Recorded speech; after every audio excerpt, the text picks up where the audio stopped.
mais um programa Educare aqui com você para tratar de assuntos sobre educação, sociedade, comportamento, enfim, assuntos diversos que com certeza é do seu interesse. Você pode participar do nosso programa mandando um e-mail para programabc@netservicos.com.br e também pode nos seguir no Twitter, no @Programa Educare. Nosso assunto de hoje é o desafio da inclusão. Para falar disso, recebemos a psicóloga especialista em inclusão, Cristiane Martim Bianco Perini. Tudo bem, Cris? Tudo bom, Lu. Agradeço o convite. Falar de um desafio é realmente difícil, né? Teoria a gente tem um monte, né? Tá tudo aí escrito, muitos livros e teoria de anos, mas que na verdade não é tão fácil assim na prática. É um desafio porque dia a dia é uma coisa diferente, é um mundo diferente para todo mundo, né? Falar de inclusão é um assunto extremamente complicado quando você vê todos os lados. Você tem o lado do educador, você tem o lado da escola, você tem o lado da mãe e o lado do aluno, né? Que é o que a gente, na verdade, tem que pensar, né? Então, é bem complicado. É verdade. Como que se dá o diagnóstico de uma criança que tem uma necessidade especial que necessita de inclusão? Na verdade, a criança ela tem o diagnóstico dado por médicos na área, ou psiquiatra, geneticista, neurologista. Às vezes as crianças nascem, já têm um diagnóstico, às vezes a criança começa a desenvolver e aparece esse diagnóstico, né? Na verdade é congênito muitas vezes ou não. E aí essa criança chega na escola, geralmente já com o laudo diagnóstico. Às vezes não, às vezes a escola é quem vai bater lá na família e fala, olha, tem alguma coisa estranha aqui, tem alguma coisa diferente aqui. Não é melhor você procurar uma equipe adequada, um médico, para a gente entender o que está acontecendo, porque às vezes acontece na escola a primeira descoberta da dificuldade da criança, né? Então, aí que começa todo o caminho da família, né? Então, assim, a escola começa a lidar com uma realidade que ela não está habituada, uma criança que às vezes não acompanha o pedagógico, às vezes não acompanha nível social, né? E a escola tem que abarcar essa condição nova, né? Que não é nem um pouco simples, né? E a criança vai para uma bateria de exames, tratamentos, quando ela já não chega na escola com tudo isso pronto, né? Mas independente de quem ele seja, do que nome se dê, ela é uma criança, ela é um ser humano, né?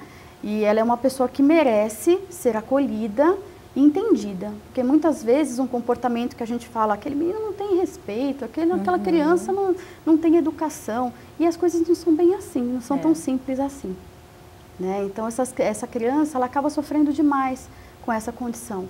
Então, a escola, ela tem um caminho aí bastante tortuoso para caminhar com ela, né? O compreender, o entender, o orientar, né? A família, quando ela tem esse diagnóstico logo no começo, ela já procura, às vezes, até instituições que já trabalham, já têm conhecimento, muitas vezes batem com a cara na porta, muita gente fecha a porta para essas famílias, isso é muito doloroso, né? Elas acabam muitas vezes caindo numa escola especial por falta de opção, né? Que pela legislação, a escola especial, na verdade, ela deveria ser fazer parte do processo de inclusão, um complemento ao processo de inclusão, e não ser em si a escola regulamentada para a criança, né? Então a inclusão normalmente, ela deve ocorrer da seguinte forma: a criança tem que participar de uma escola regular, né? Numa seriação regular, com todos, como qualquer outro, e ela ter no outro período um trabalho específico, tanto dentro da própria escola, isso pode acontecer com especialistas, com equipe, como também dentro de uma escola especial, quando a própria escola não pode acolher isso. Porque tem algumas situações, algumas necessidades que a criança vai precisar de fisioterapia, de fono, enfim. Uma equipe multidisciplinar que vai atender essa criança. Geralmente é uma criança que, na maioria delas, já tem esses atendimentos externos, né? Mas chega na escola, o fonoaudiólogo não está lá dentro para ver o processo de aprendizagem, né? Às vezes a escola é uma escola preocupada e vai buscar esse terapeuta, ou às vezes o terapeuta busca a escola, mas ela não vai suprir 100% a dificuldade que a criança está tendo ali. Então, quando a gente fala que uma criança tem uma dificuldade de fala, ela troca na hora da fala, ela fatalmente vai ter dificuldade da escrita e na alfabetização. Então, assim, você ter um técnico dentro da sua escola que esclarece tudo isso é fundamental. Né? Um fisioterapeuta, você tem uma criança com deficiência física, que tem uma dificuldade de postura, ter alguém que possa lá orientar posicionamento na cadeira, um apoio, um suporte, ou terapeuta ocupacional que pode fazer um adaptador para a criança segurar um lápis, uma ponteira para usar o computador. Então, é uma equipe fundamental para o processo de inclusão, vamos dizer assim, ideal. Mas eu tenho noção, e isso é real, é caríssimo para uma escola ter toda uma equipe dessa dentro dela mesma, né, da escola. O que se acontece é ter as equipes volantes, então as equipes passam alguns dias na escola, né? Isso também é excelente, ela passa semanalmente pela escola, ela vê o aluno em sala, né? Mas o ideal é ter esse especialista, na verdade é um professor especialista na área, em que vai acompanhar essa criança pedagogicamente no período inverso que ele está na parte de escolarização. Tá? Esse é o ideal, né? Esse é uma coisa que funcionaria muito bem. E aquilo que eu penso, às vezes funciona muito bem na teoria, e quando você vai ver, na verdade, não é bem assim. Né? Tem criança que não funciona, que é cansado para ela não aguenta, ela não suporta todo esse processo. Porque é um trabalho bem personalizado mesmo, né? Porque individualizado mesmo. Não tem assim o manual básico, né? Tem assim, as síndromes, sabe, se dá nome para cada coisa.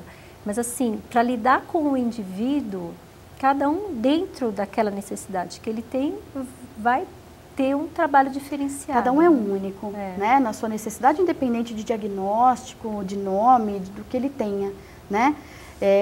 A gente tem que pensar em se colocar no lugar dele. Não é fácil também para ele, né? Porque mesmo a questão de necessidade especial, a primeira coisa que vem, digamos assim, que a gente tem mais contato, né? Que seria alguma deficiência física, auditiva, né, de visão, só que tem muitas outras coisas que as pessoas não fazem ideia, acham que aquela criança não tem possibilidade nem de sair de casa, né? Muitas vezes a família esconde, né, assim, fala, não tem como ele conviver, não vai fazer nada, né, vai ficar lá encostado, e não é bem assim. Quando a gente fala de deficiência puramente física, auditiva e visual, é até muito simples, entre aspas, em fazer a inclusão, porque assim, a criança tem uma questão cognitiva preservada. Ela é tão inteligente como qualquer outra. Ela só tem essa dificuldade neste caminho, né? Que aí você faz uma adaptação de material em braille, né? Um professor de Libras que faça... Aí tem todo um esquema mais fácil. Agora, quando você fala em deficiência intelectual, a gente está falando de uma coisa mais difícil. E quando a gente fala de comorbidade, que é quando a gente fala de mais de uma deficiência associada, aí se torna muito mais difícil, né? E a grande maioria deles são comórbidos. Eles têm associados mais do que uma deficiência, né? Mesmo os casos psiquiátricos, que você fala não tem problema na questão cognitiva, tem a cognição preservada, mas são casos que socialmente ele não consegue estar dentro de uma sala de aula. Aí você fala, olha, tem toda a condição de estudar, tem toda a condição de aprender, às vezes aprende, mas não consegue estar dentro de uma sala de aula por causa de comportamento. E esse é o que mais eu ouço falar, porque as escolas acham que é indisciplina, ele é sem vergonha, ele é indisciplinado. Já põe um rótulo. 3 suspensão está fora da escola porque eu não quero esse problema para mim, né?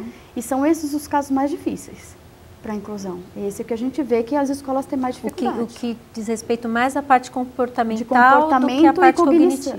De cognitivo é mais difícil. Tá? Então, a deficiência intelectual e a deficiência que parte da parte social, ela é muito difícil de se fazer.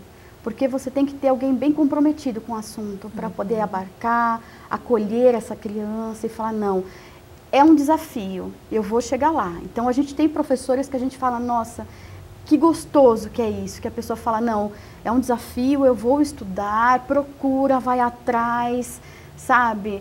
Às vezes ultrapassa o limite da escola para conseguir resolver. E no final, consegue sempre alguma coisa, mas tem aqueles que não querem ter trabalho e normalmente acabam deixando. Porque a inclusão não diz respeito só ao indivíduo que está ali sendo incluído, né? Todo o grupo, toda a comunidade que está ali inserida também precisa passar por receber, né? Essa criança, enfim. Sim. E aí, assim, a gente coloca dentro de sala de aula, e eu tenho ouvido muitas coisas do tipo, não, mas se eu tirar ele para fazer prova, eu estou excluindo. Não, mas se eu mostrar um conteúdo diferente, se eu trabalhar um conteúdo diferente, eu estou excluindo. As coisas não são bem assim, entendeu? Ele está dentro de uma sala de aula, né, como todos os outros. Ele não tem conteúdo como os outros, ele tem direito a ser respeitado e ter o conteúdo no nível dele, ser avaliado por ele mesmo, não ele em comparação aos outros. Isso é respeito, isso não é exclusão, entendeu? Eu tenho um exemplo do ano passado. A minha filha, numa semana de prova, ela teve uma crise de estômago e ela passou mal no meio de uma prova. E aí a coordenadora foi chamada, tirou ela de sala, conversou, aplicou a prova dela separadamente. Se minha filha fosse especial, ela teria sido excluída? Ou ela foi bem atendida? Né? Então, assim, todo mundo fala, ele levantou, tá vendo? Ele é especial, ele levanta toda hora. Mas os outros também levantam toda hora. Né? Já tem uma carga de preconceito também, né, Cristiane, muito grande. E geralmente, né? Dos adultos. A maioria das pessoas que tem sala de aula com inclusão fala, os amigos abarcam essa criança, colaboram com essa criança, carrega, vem cá, levanta, pega, eu te empresto, eu te ajudo. Essa situação de preconceito, ela está na cabeça dos adultos, na maioria deles. Com certeza. E não nas crianças. Nós estamos falando hoje sobre inclusão. Você pode participar do nosso programa mandando e-mail para programabc@netservicos.com.br e também nos seguir no Twitter, no @programaeducare.